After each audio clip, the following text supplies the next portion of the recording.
Joining us now to discuss all things coronation related is Sky News Royal Editor Sarah Hewson, live from Westminster Abbey. Sarah, we are one sleep away from the big day and final preparations are being made for the coronation. Can you please run us through the general schedule for tomorrow and the main events for our viewers to keep an eye out for? Yeah, good evening to you, Caroline. We've just heard the bells of Big Ben toll 11 a.m. here in London. So in exactly 24 hours, that coronation ceremony will be underway here at Westminster Abbey. The first sight we're going to get of the King and Queen Consort is at 10:20 in the morning here in London, 7:20 in the evening in Sydney as they leave Buckingham Palace in the Diamond Jubilee State Coach. At 8 p.m. Sydney time, they'll arrive here at Westminster Abbey for the coronation ceremony. 9 p.m. is the moment we expect the St Edward's crown to be placed on the King's head, and at 10 p.m. they will then depart from here, Westminster Abbey, to head back to Buckingham Palace in the magnificent Gold State Coach. They'll then go inside Buckingham Palace and they'll re-emerge at 11:30 in the evening Sydney time onto the balcony of Buckingham Palace to watch a fly past. Gorgeous. Now, look, we know there's a chance of rain. How is that expected to affect the proceedings, if at all?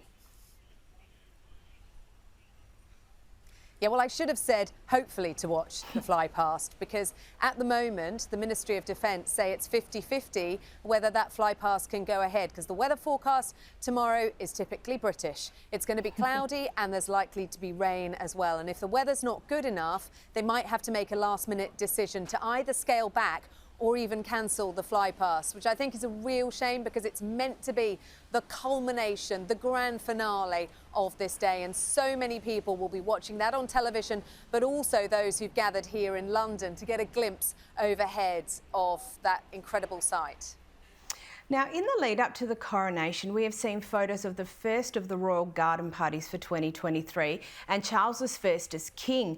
We know the Queen held excellent garden parties. Can you explain to us the significance of these parties and the types of people usually invited to attend?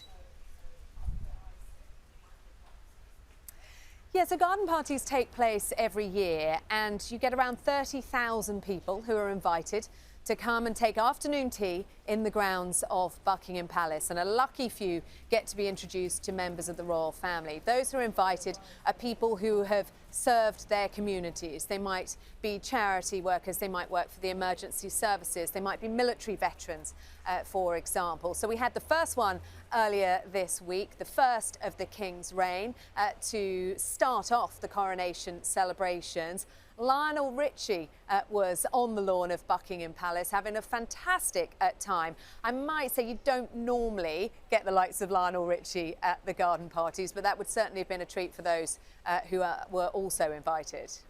Now, this garden party was obviously significant given the occasion, but what other occasions throughout the year can we expect to be accompanied by these sorts of parties? Well, they have them for various different charities, Caroline, and charities that are represented by members of the royal family. So one is for the Not Forgotten Association. Princess Anne is very involved with that. That recognises war veterans. You also have one for the Royal Voluntary Association, of which the Queen Consort is patron. They are put on to support these charities and to thank those involved in them for the kind of work that they do. Brilliant, thank you. Now, pageantry and celebrations are taking place all over London and the UK, including the most gorgeous light show at Big Ben, which you just mentioned earlier. There are a number of emblems in the light show. Are you able to explain the significance of them for us? Yes, so flora and fauna being a real theme of this coronation. We got a first glimpse of that when the invitations were sent out, and you can see that in the light show on Big Ben. They've been rehearsing it for the last 2 nights here in London, and it features the 4 national flowers, so the leek for Wales, the shamrock for Northern Ireland, the rose for England, and the thistle for Scotland. And you're going to see a lot of that over the course of the weekend. We've also got all kinds of other things going on in London. You'll see some of the hotels have put on magnificent displays. The Dorchester, for example, has done an entire replica of the display it had, the frontage that it had in 1953 for the late Queen's coronation. And one touch today that has started is on the London Underground network, the famous Mind the Gap message recorded over the tannoy that plays out, and anyone who's visited London will have heard. There's a familiar voice. It's the King who's doing that today. Sensational. Now, a coronation is nothing without a procession, and we know the King will be travelling from Buckingham Palace to Westminster Abbey in the Diamond Jubilee carriage, which was incidentally made in Australia. He will then make the return trip in the Gold Stage coach. Now, carriages and coaches require horses. Can you tell us about these soon-to-be famous royal horses?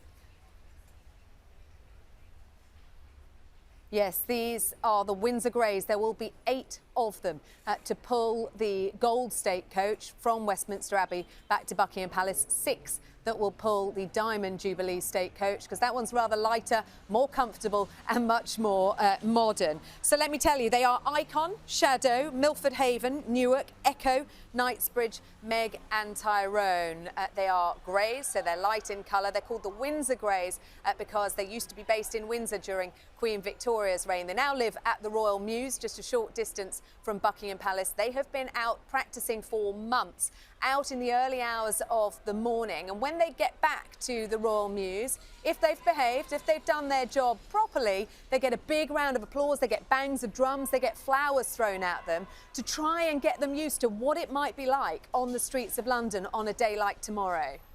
That is just so fabulous. Sarah Hewson, thank you so much for joining us on the Royal Report.